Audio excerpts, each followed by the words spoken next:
हवा आती है। इस्तकबाल है नाज़रीन आप सभी का देहात की आवाज़ में, मैं आपके साथ मोहम्मद इरशाद। सुनेंगे दोस्तों इमरान प्रतापगढ़ी की एक नज़म, फिर इसके बाद तर्के गुनाह के लजीज तरीके किताब से कुछ बातें सुनेंगे। तो आपसे गुजारिश है वीडियो को लाइक कीजिए और चैनल को जरूर सब्सक्राइब कीजिए। नहीं है तो ये मिसरा पढ़ता हूँ साहब, क्या कहने कि सोचता हूँ तो मेरी आंख छलक जाती है, मुल्क से रूह का रिश्ता बड़ा जज्बाती है। तैयार रहना नांदेड़ वालों, अब तक की सबसे बड़ी ताली बजनी चाहिए चौथे मिसरे पे। सोचता हूँ तो मेरी आंख छलक जाती है, मुल्क से रूह का रिश्ता बड़ा जज्बाती है। मेरे आका ने मदीने में कहा था ये कभी, हिंद की समत से एक ठंडी हवा आती है। जिंदाबाद जिंदाबाद जिंदाबाद। मेरे ईमां की अकीदत को सलामत रखना, मेरे मौला मेरे भारत को सलामत रखना। और ये बंद सुनिएगा साहब, कि तूने नफरत का जो बाजार सजाया हुआ है, तू ये कहता है मुसलमान पराया हुआ है। चौथे मिसरे पे अगर कभी किसी लम्हे में वो जो हमसे कहते हैं कि ये नारा लगाओ, नहीं लगाओगे तो हम तुम्हें देशभक्त नहीं मानेंगे, वतन की मोहब्बत का नारा लगाओ। अरे मेरे भाई, वतन परस्ती का इससे बड़ा सबूत क्या होगा कि हम 5 वक्त सजदे में जब इस जमीन पर अपनी पेशानी रखते हैं तो हम नमाज में भी इस मिट्टी की मोहब्बत को अपने साथ समेटे रहते हैं। इससे बड़ी वतन परस्ती क्या हो सकती है। तूने नफरत का जो बाजार सजाया हुआ है, तू ये कहता है मुसलमान पराया हुआ है। आजा दिल चीर के दिखलाऊं वतन का नक्शा, मेरा भारत मेरी सांसों में समाया हुआ है। मेरे ईमां की अकीदत को सलामत रखना, मेरे मौला मेरे भारत को सलामत रखना।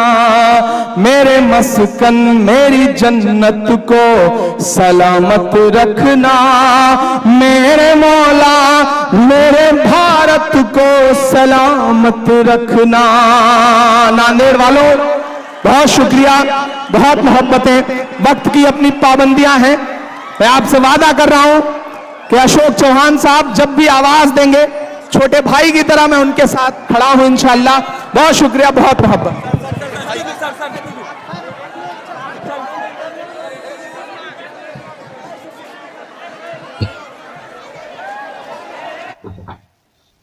दोस्तों इमरान प्रतापगढ़ी की नज़म सुनने के बाद आप अपनी राय में क्या कहना चाहते हो, नीचे हमें कमेंट बॉक्स में जरूर बताएं। आइए दोस्तों तर्के गुनाह के लजीज तरीके किताब से कुछ बातें सुनते हैं।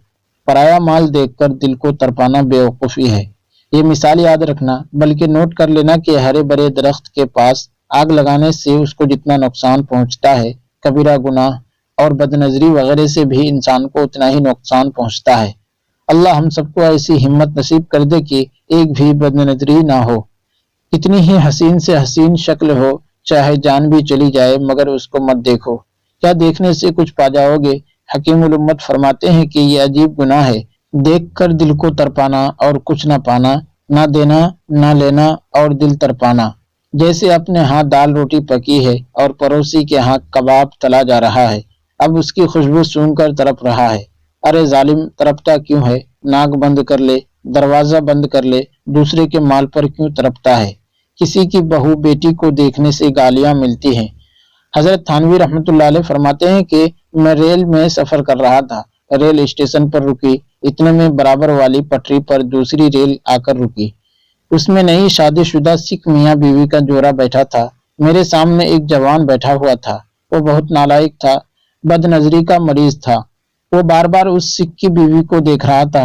تو سکھ نے اسے گالی دے کر کہا کہ جتنا دیکھنا ہے دیکھ لے، مگر یہ رات کو سوئے گی میرے ہی پاس۔ جو دوسرے کی ماں، بہن، بہو، بیٹیوں کو دیکھتا ہے وہ اسی طرح گالیاں کھاتا اور رسوا ہوتا ہے۔ خواہش نفسانی کا علاج نبوی صلی اللہ علیہ وسلم۔ سرور عالم صلی اللہ علیہ وسلم پر قربان جائیں کہ ایک نوجوان نے حضور صلی اللہ علیہ وسلم سے عرض کیا کہ یا رسول اللہ صلی اللہ علیہ وسلم، مجھے شہوت کی خواہش بہت ہے، مجھے زنا کی اجازت دے دیجیے۔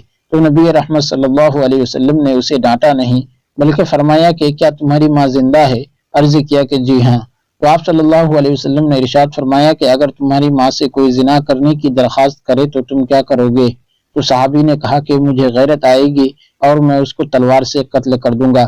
پھر آپ صلی اللہ علیہ وسلم نے دریافت فرمایا کہ تمہاری پھوپھی زندہ ہے، خالہ زندہ ہے، بیٹی زندہ ہے، بہن زندہ ہے، اگر ان سے کوئی زنا کرنا چاہے تو تم کیا کرو گے؟ سب پر اس نے کہا کہ میں ہرگز اجازت نہیں دوں گا۔ تو آپ صلی اللہ علیہ وسلم نے فرمایا کہ تو جس سے زنا کرے گا وہ بھی تو کسی کی ماں، کسی کی بیٹی، کسی کی خالہ، کسی کی پھوپھی، کسی کی بہن، کسی کی بیٹی ہوگی۔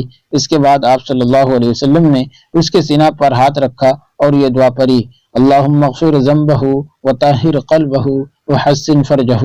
اے اللہ اس کے گناہ کو معاف کر دے اور اس کے دل کو پاک کر دے اور اس کی شرمگاہ کو محفوظ فرما۔ صحابی کہتے ہیں کہ پھر مجھے زندگی بھر زنا کا وسوسہ تک نہیں آیا۔ دوستو ویڈیو کے آخر میں آپ سے گزارش ہے، اگر ویڈیو پسند آئی ہو تو لائک کیجیے اور چینل کو ضرور سبسکرائب کیجیے۔